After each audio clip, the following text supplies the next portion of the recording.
from a friend of our show and former speaker here, Lee Thistle-Yazwati.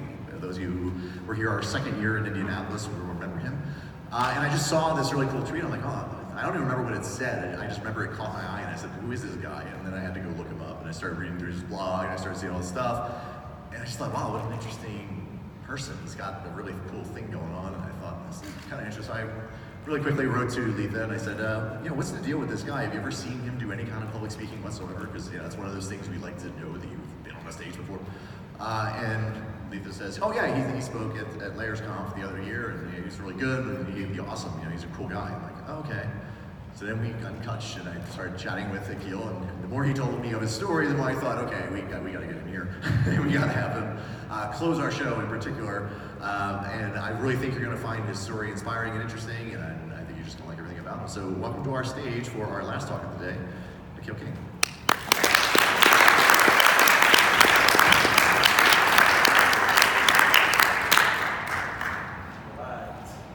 All right. Thank you guys for having me. Great to be bringing up the rear, just like my golf game. Who's my golf crew? Right. Yeah. Well, so this is my first time at Release Notes. Also my first time in Mexico. So I've had a great time meeting all you people, hearing all of the talks, and enjoying the resort. So thank you guys, Charles and Joe, for putting this together. Thank you for all the speakers. Thank you for you guys for being great people. Give yourself a round of applause, please.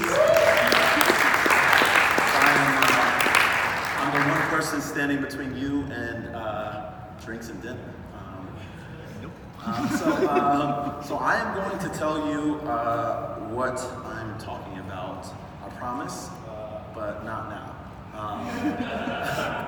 I think it makes a lot of sense to give you guys a bit of context as to why I'm talking about what I'm talking about, and give you a bit of my journey. And I think it will, when I do reveal what I'm talking about, it will make a lot more sense. So, hi, I'm Akil. As you heard, let's start from the beginning. So, I am from Brooklyn, New York. All right, I knew it. Someone from Brooklyn? Yeah, anytime there's someone from Brooklyn in the audience, you always get a whoo-whoo. So I'm super biased about Brooklyn, obviously. Both the old Brooklyn, I grew up in the new, like, hipster Brooklyn. I think both are cool. Some people are like, Brooklyn's changed. I mean, it's all great.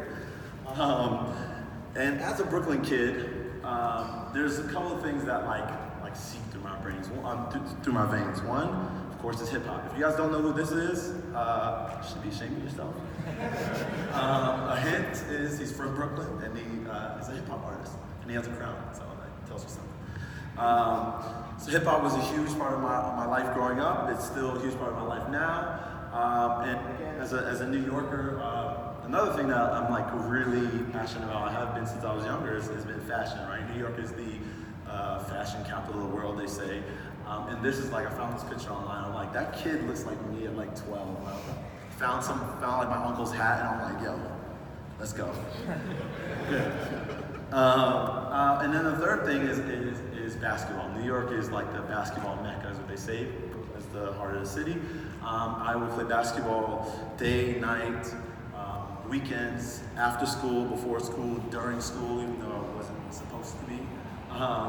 And so like these three things are like really all I cared about growing up, right?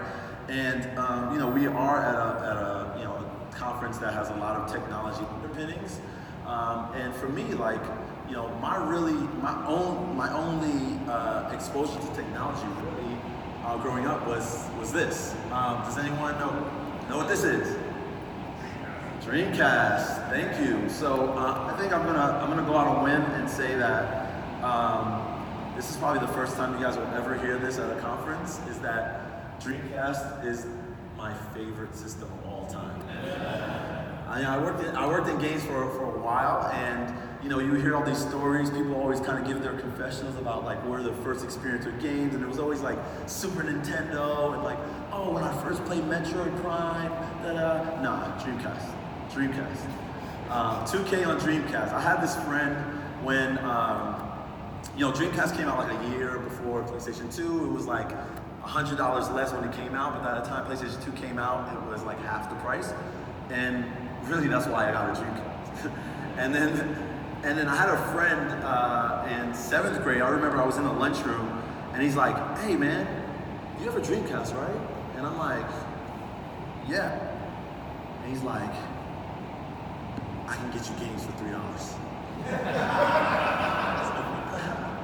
And I was literally buying games from Chris Mirage every week for like that whole year.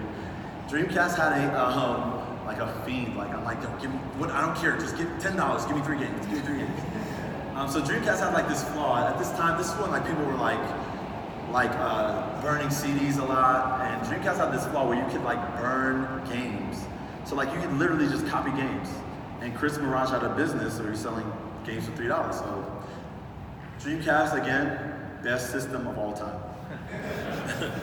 So this was like my only real like exposure to technology.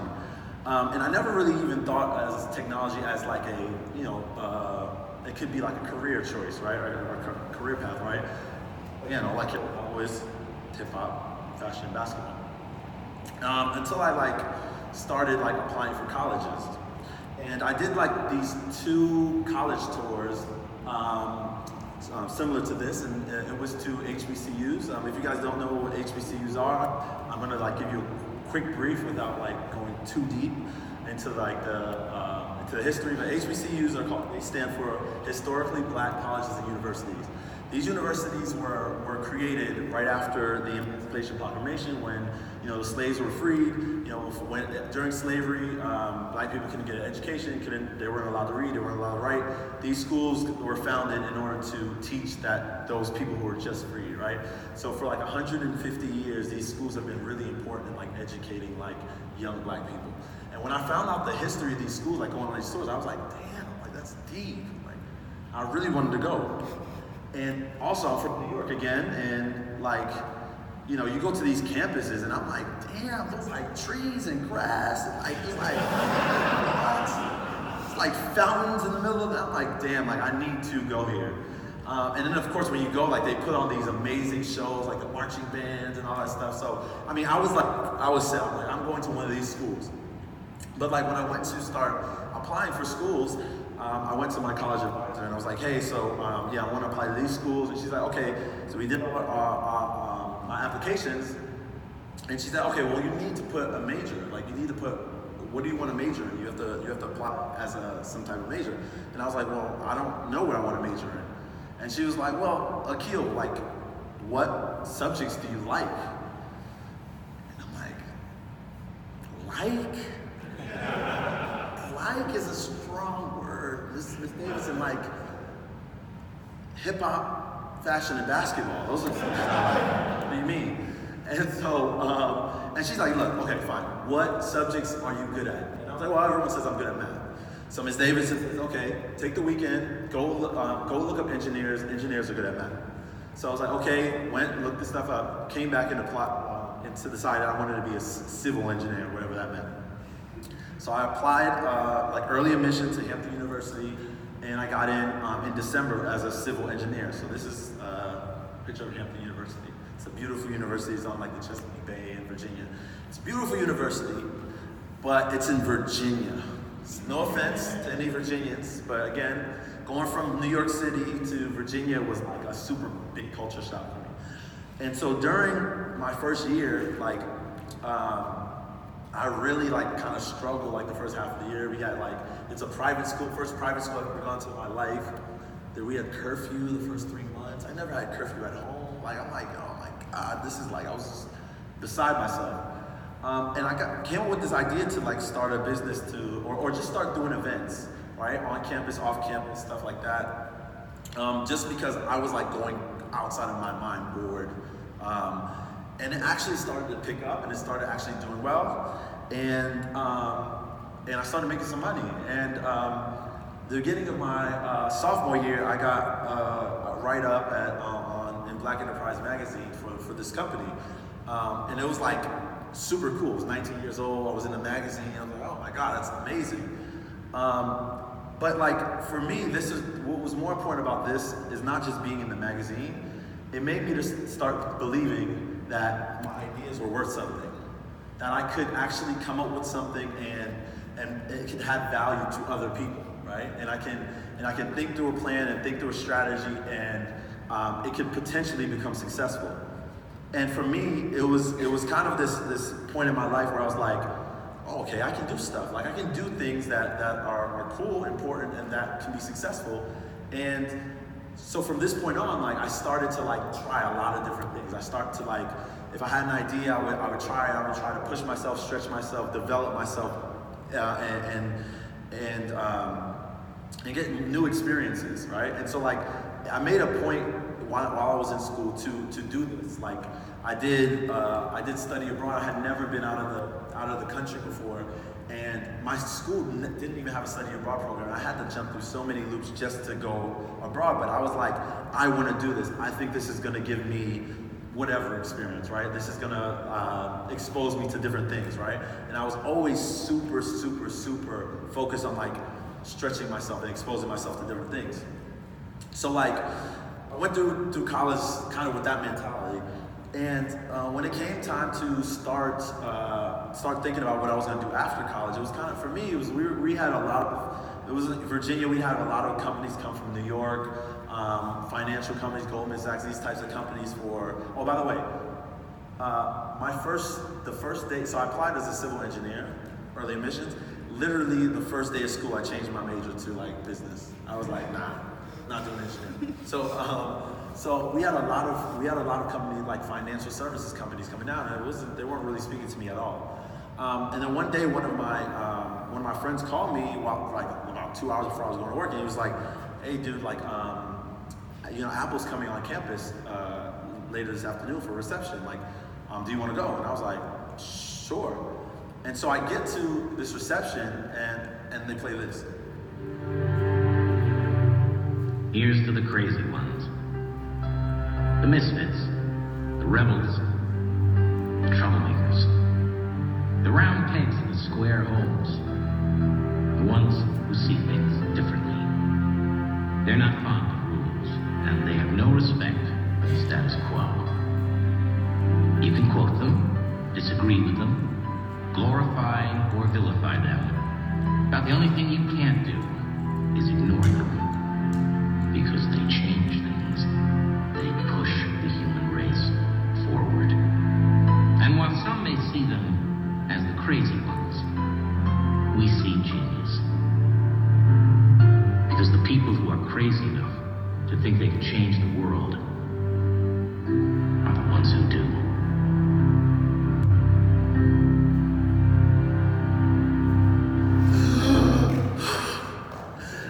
So this was like 2008, right? This is my first time seeing this. I know you guys are probably like, wow, this is old, but this is my first time seeing this. I was like, oh my God, like, I have to work there. I have to work there. Like, I'm crazy too.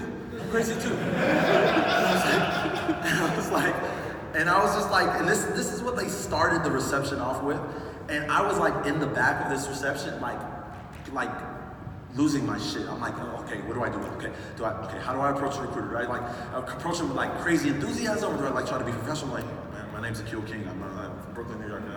I was like freaking out, and like people were like looking, to the point where people were looking at me like, what the hell is wrong with this kid in the back of this reception hall? And then, so I went up to this guy, and the recruiter, I'm like, hey man, my name's Akil, like, I'm super inspired by what you showed today. Like, I mean, do you guys have any internships for like any marketing majors? And he was like, no, I'm sorry, we don't have anything. We were looking for just engineers. And I was just like, oh well, and I like would not let him leave. And he was just like, I felt like he was like trying to peel away from me. He's kind of like engineers. And finally he was just like, here, just take my card. You can send me a resume and I'll forward it to someone. And like, typically when you hear something like that, you're just like, fuck, I'm not getting a call back. He's not gonna ever reply to my email. But for me, I was like so like juiced up. I was like, oh, well, at least he gave me his information. Like, cool, like I'm good. And so, long story short, 3 weeks later, I landed the internship at Apple from that interaction. And like, this was another point in my life where it was just like I was just transfixed with like with like my experience, right? It was, it was my first time ever in California. It was my first time at a tech company. It was my first time in Silicon Valley. It was like, and everyone I met there was like so smart, so like helpful, so passionate about what they were doing, and like we're working on really, really cool stuff. And so like for me, it was like I felt like that summer just transformed like the person I was, right? I felt like I went, like I returned to school like as a different person, like with so much more knowledge, so much more well-rounded, so much more developed than I did when I started. And so when it was time for me like the internship to start, like to wind down, I was just the only thing I could think about, of course, because I'm obsessive. I was like, I have to come back next year. Like I have to get another internship. I had another summer before graduation.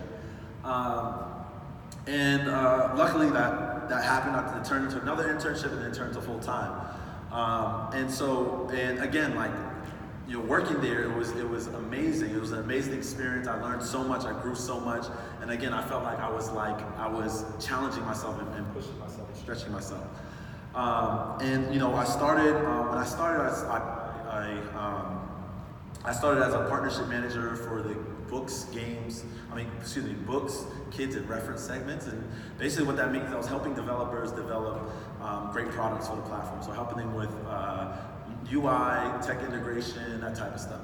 And specifically for at this time, it was 2011, the iPad had just come out in 2010. And we're seeing this like exponential growth for iPads, hearing these stories of kids learning how to read and write on their iPads. And I was working with a lot of developers that were building those apps. So it was like super fulfilling, right? It felt like you were like helping change the world.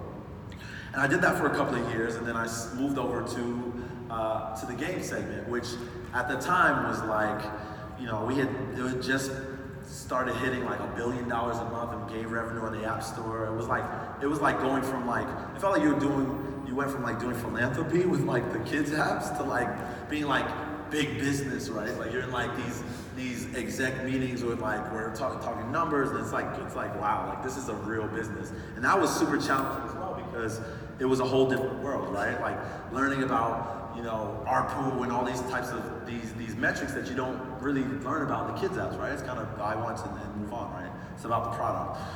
It was really big business here, and so that was super cool. And at my time at Apple, I worked on every iPhone from the iPhone 4S all the way up to the iPhone 10. And like when I look at this slide, for me, it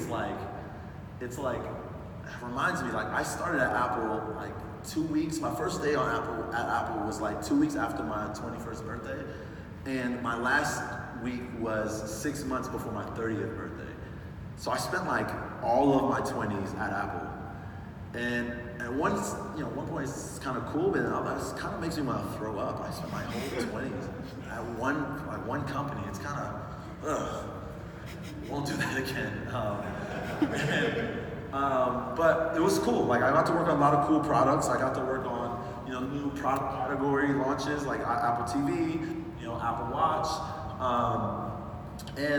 so it was really cool. And I also got to work with a lot of different companies, helping a lot of developers launch apps, get featured on the App Store, a couple Apple Design Award winners. That type of stuff is really, really gratifying, right? You get to work with a lot of internal stuff and a lot of external stuff.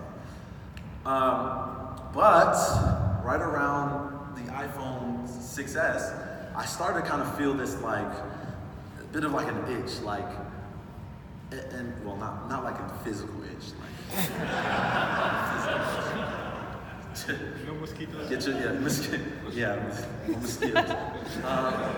And then it turned into like kind of like a pit in my stomach, and then it like turned into like this thing where it was kind of hard to wake up and like go to work in the morning. I was kind of like dragging every morning. Then like the commute was starting to just aggravate me more and more. And I realized that something wasn't right. Like there was something that needed to change. And after thinking about it, I realized that I felt like I hadn't been like that the way I had been living my life since that magazine article, pushing myself, stretching myself, developing myself, making sure I'm having different experiences, making sure I'm always learning, growing, that type of stuff. I felt like that stopped, like that wasn't happening anymore.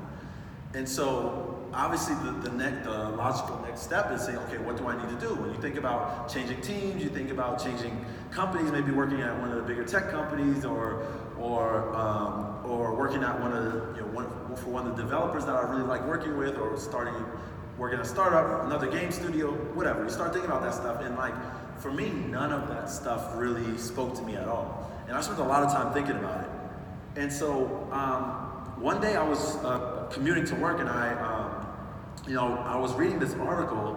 I stumbled on this article that said like Colombia was like the #1 place for U.S. expats to retire to in like 2015. I think it was like a forecast. It was 2014. The forecast. It was forecasting for 2015 or something like that. Whatever. And I read something like that, and you're like, what? Like Colombia retire? What? Doesn't make any sense.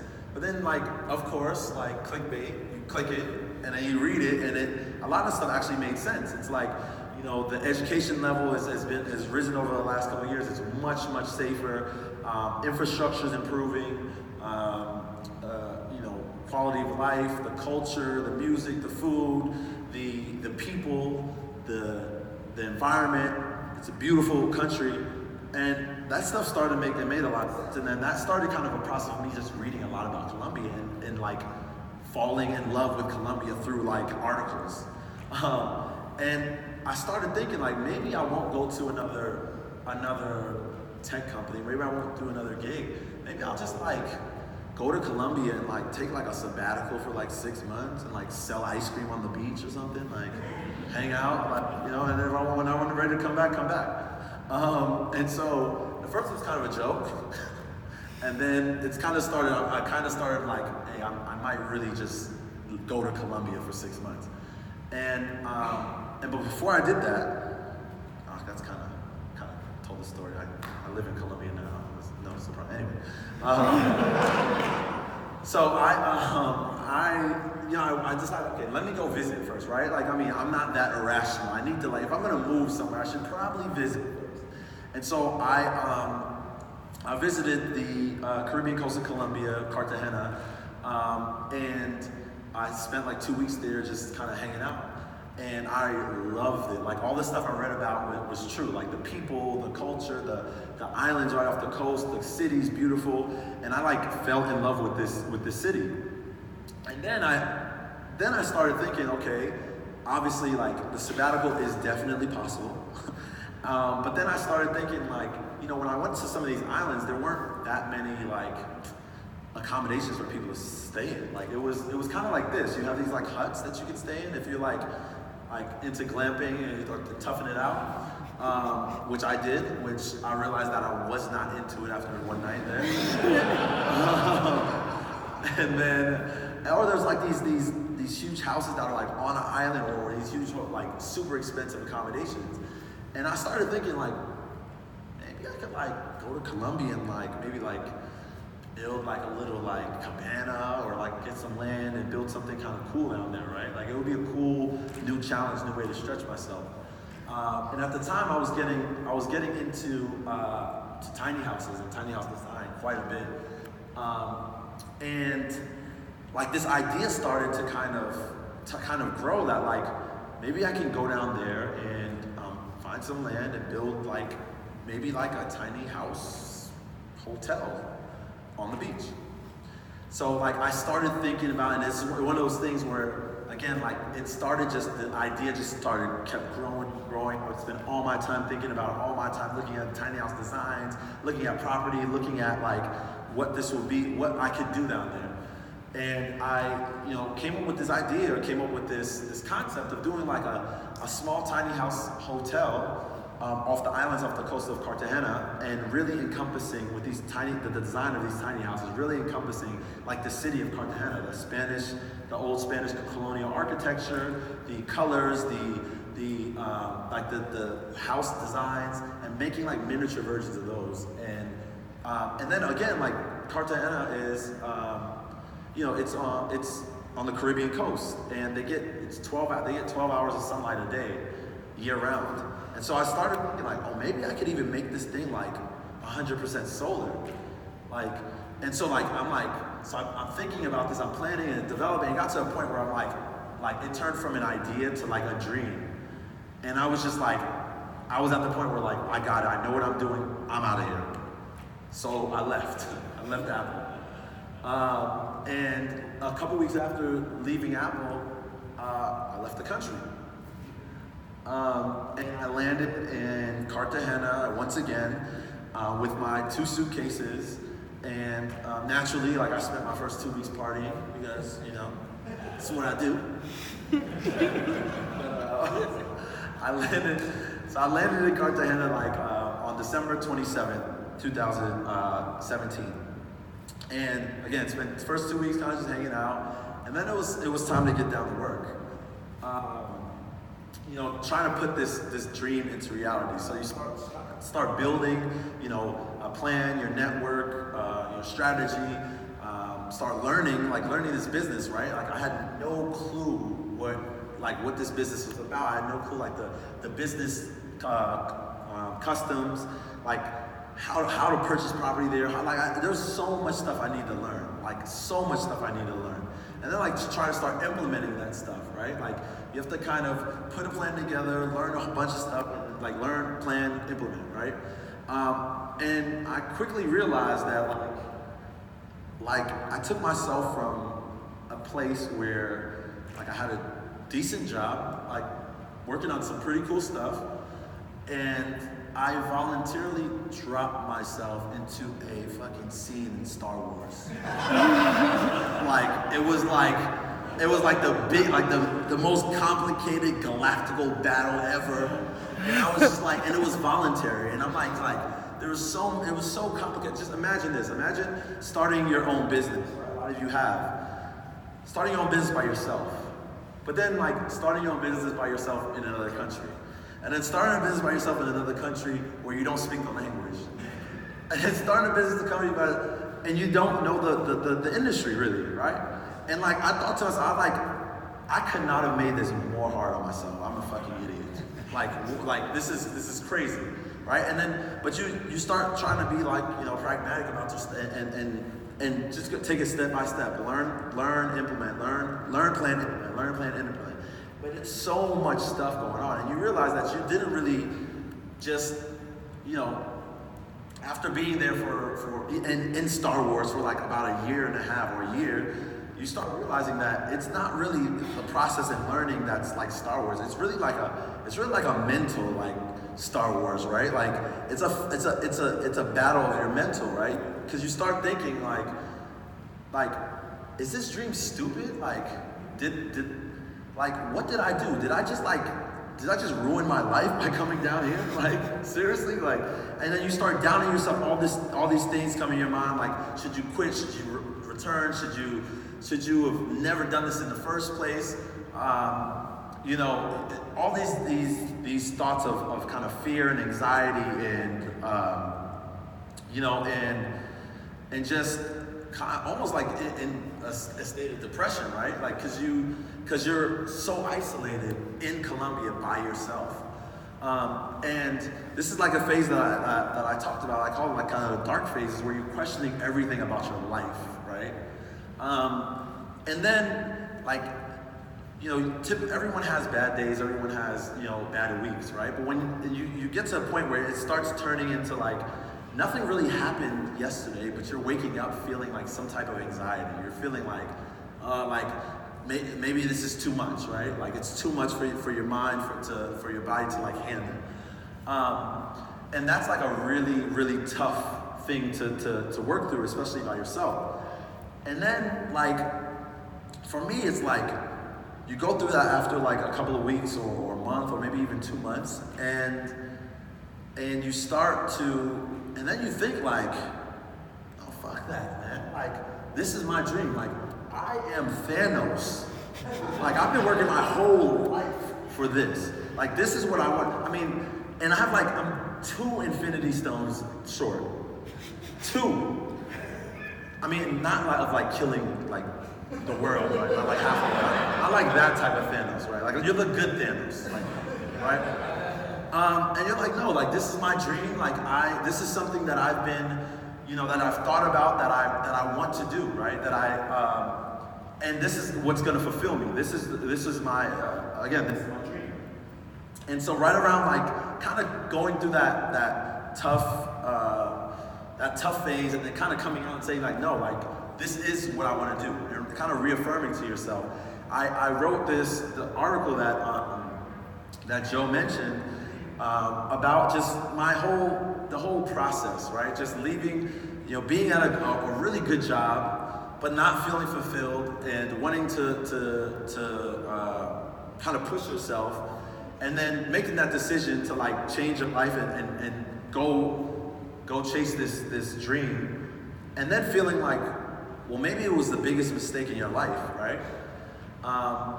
And then coming out of that and saying like, and coming out of that phase, like being more emboldened about what you want to do with your life.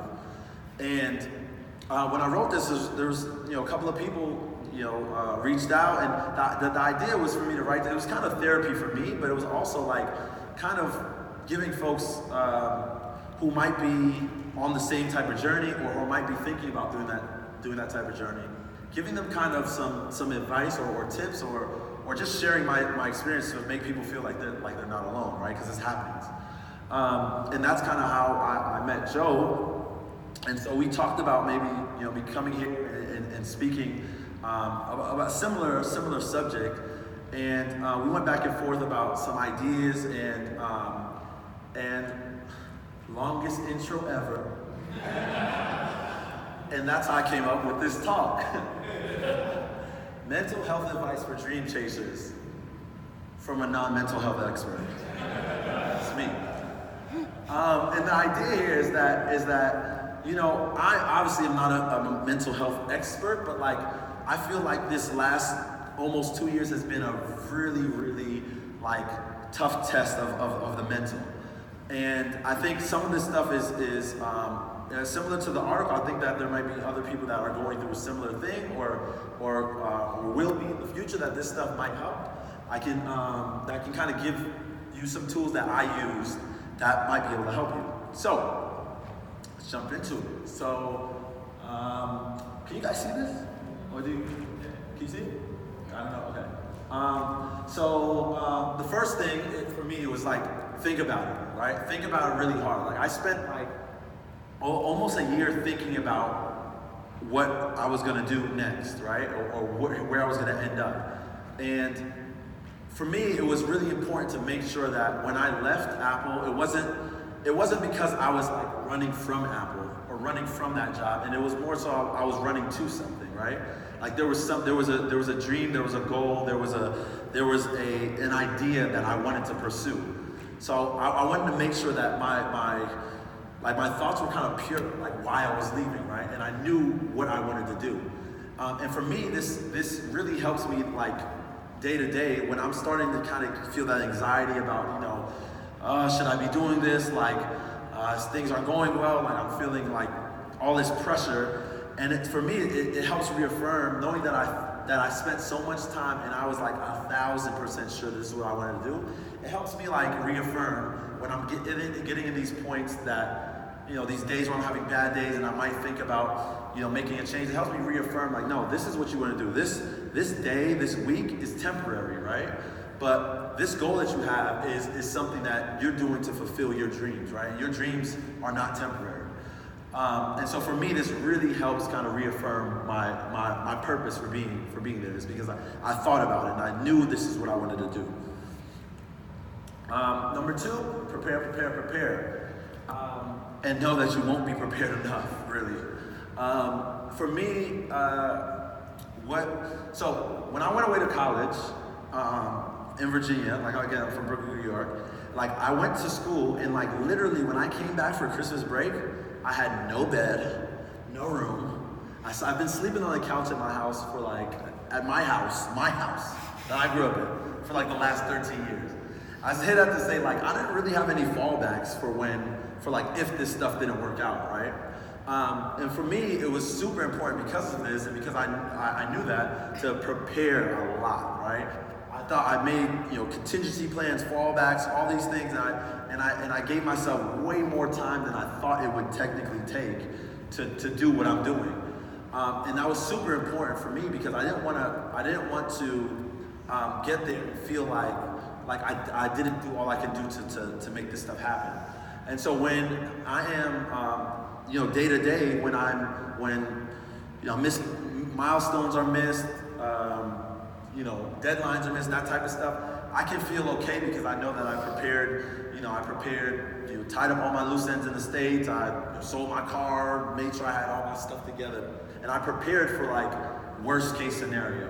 And for me, it's really important to make sure that you do that, because if you don't, then you'll start, like any little thing that goes wrong, you'll start panicking. You'll start feeling like all this pressure. So for me, preparing is super important to help you kind of give you a peace of mind for the eventuality of things not going right. Try to stay even keel. So this is super important for me as well. Like everyone always says, like, if you go through a rough time, they always say like, don't let it get you too down. But for me, it's also like life is like equilibrium, right? So like I noticed that if I was getting really like, I would hit a milestone or I would get a deal done and I would get super excited and happy. It would be kind of the opposite when I got really, like something really disappointing happened. I would get super, super sad, right? And so for me, I try to keep myself in a nice like medium range. Basically I react the same to anything. Not anything, right? But it's like when I have wins, cool, let's go get drinks, get back to work tomorrow. Have losses, like, cool, let's go get drinks. I sound like an alcoholic, don't I? Dinner, drinks, lunch, drinks.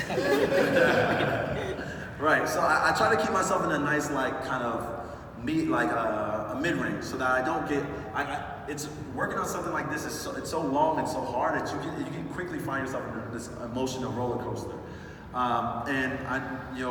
You guys have probably experienced something like this with your projects, whatever you guys are working on as well. And it's really important, I think, to try to stay kind of even keel. Number 4, ignore self-doubt. So like, self-doubt is like, it's human, right? Like it's normal. We doubt what we're wearing in the morning. We doubt what we doubt what we said yesterday. We doubt so many things, right, about ourselves, right? But I think self-doubt when it comes to your dreams is actually kind of really dangerous, right? Because if you're doubting like your dreams, your hopes, your aspirations, then it's like what are you there for, right? What if I can't trust myself to have the right dreams or the dream, like to be pursuing the right dreams, then who can you trust? And so for me, it's like trying to ignore self-doubt is super, super important. And it's gonna happen, right? It's inevitably gonna happen. But when it comes to your dreams, ignore the self-doubt. You know what you want to do. You know what you're capable of. Number 5 is take a break. So this is super important, and I think the nuance here is like not to just take a break when you're reaching like a tipping point. Like schedule breaks into your daily, weekly, monthly, yearly routines, right? Whether it's like going to the gym, whether it's doing yoga, whether it's unplugging for like a weekend out of the month, or even taking like a trip every couple months. Like it's really important to take a break because it allows you to relieve stress before you get to that boiling point, right? I mean, a lot of people they like get really stressed out. They hit a point and then they like slam their laptops and they storm out like, I need to take a break. I think that if you do it that way, it's too late, right? So you have to build in these systems to help yourself kind of relieve that tension and pressure. Number 6, understand that things will go wrong, right? And this is super important as well, because like, I mean, coming from Apple, it was pretty much like, more or less a well-oiled machine, right? Except for the app marketing team. Olsen. No, it was pretty much like a well-oiled machine, right? And so like, when you're in a place like Colombia, it's like it's the opposite, right? Things that are supposed to take 3 days, take 3 weeks, take 3 months. I'm working on a process right now that was supposed to take 15 days. We're on 7 months. So like, I had to quickly understand that things will go wrong, and a lot of times they go wrong a lot, right? And so when you're used to things being, if something's due on Friday, it's on Friday, and then you can move on to the next thing, right? And you schedule your life like this, right? Friday you get this, Monday you start working on this. I had to like throw that all out the window, right? Like that is not how things function here, and I have to understand that. If I'm supposed to have something on a Friday, maybe I won't have that. So I have to start planning and being really flexible around that. So like, understand that you will have a plan, you will have something to do, but understand you're gonna have to throw that plan away at some point, right? You have to be really flexible. And if you understand that, when you like hit, you can roll with the punches a lot better. Again, it relieves a lot of stress, anxiety. 7, ask for help. So this is something that I had to learn pretty much the hard way. Like, I'm a super self-efficient, like, and it came from like, my mom was crazy when I grew up, right? It's like, I would like, she would say like, look, if you don't have a pencil, you better not ask anyone else for a pencil in school. And if you ask for a pencil, you're gonna get more trouble. So like, I'm like I had to have all my stuff together like when I went to school, because like I would be in the classroom like Akil, why aren't you doing your work? I don't got a pencil. I can't ask for a pencil. Like, so like I grew up just super self-efficient, right? Like just doing everything for myself. And in Colombia, like if we want to go to a restaurant in San Francisco, New York, wherever, we say, okay, like we pop open Yelp, we like Vietnamese food, cool, 4 stars and up, within 2 miles, 20-minute delivery, and that's boom, we got it, right? Like filter, easy. Like, I'm convinced that Colombia, like 90% of the economy is not online. Like, and when you're coming from like the tech world where everything is just a search, and you go down there and you're like, and you can't find anything, it's like, I spent months and months and months trying to find things like lawyers, accountants, finance people, architects, all that stuff, and it was starting to get, I was starting to get really stressed out, right? It was starting to, like, the pressure was starting to build a lot. And then one day I just asked a friend, like, hey, do you know any lawyers? Like, oh yeah, and like things just started rolling. Right? And then I would ask this friend, I would get all these recommendations, and it took a lot of weight off my shoulders just asking for help. And I thought, I was kicking myself. I was like, I should have just asked for help earlier. Like, I did not have to take on all of this by myself. So I think it's really important to just ask for help. Number 8 is create a support system. This is kind of the same. Like, I'm super kind of, like, I don't want to put my burdens on anyone else, that type of stuff. But like, it's really important, especially where I am, where it can feel really isolated. You're in another country again. You don't speak the language. Your family is in the States. Your friends are in the States. You've got like 2 friends, and sometimes they're working, and so you're like at home alone, like just bored. And for me, it was super important to like, it wasn't. I didn't think it was super important to create a support system, but as I started kind of going further and further into this process, I realized that it was necessary, because again, the isolation can really make you go stir crazy. And so, these people can really help talk you through things. They help you solve problems. They share their issues or their problems with you, and you kind of have a community where you guys can all support each other. And so that's really helpful to like not feel like you're isolated. So creating a support system is very important. Document your journey. So I've literally never written in a journal ever. I still haven't. But I know a lot of people do, and it's like therapeutic. But about a year ago, I started, it was less than a year ago, I started recording or kind of vlogging about my experience in Colombia. And running this business on my Instagram stories.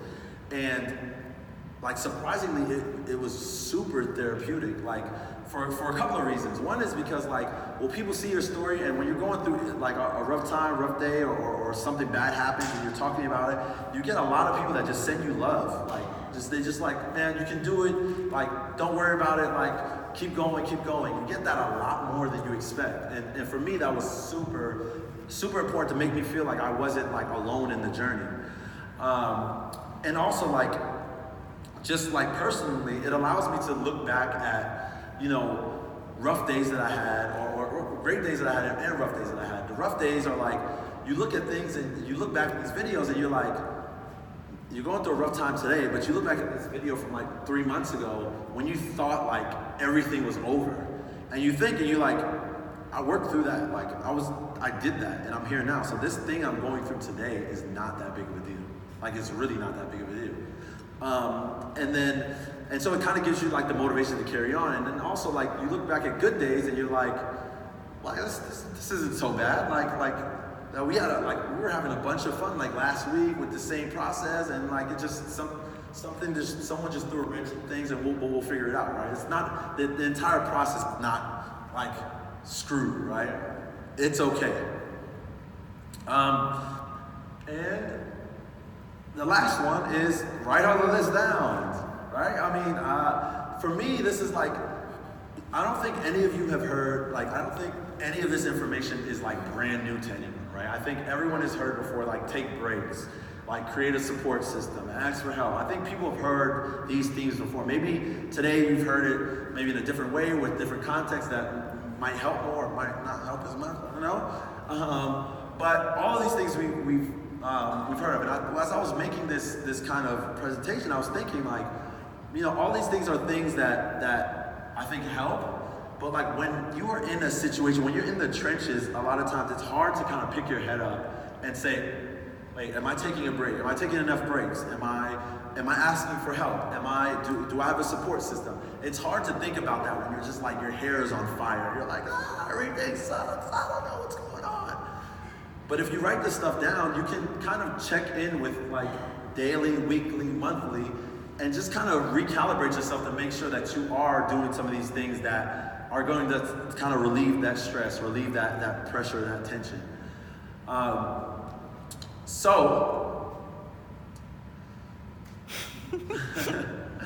So your ideas are worth something. It's number one. Your dreams are worth even more, right? And if you are looking to make a change, or you're embarking on a journey to follow those dreams, just remember that it's going to be like, it's going to be hard. It's going to be really, really hard. But worth it, right? And you can do it as long as you prepare yourself mentally for Star Wars. And you have the determination of Thanos. But believe in yourself. I believe in you. Thank you.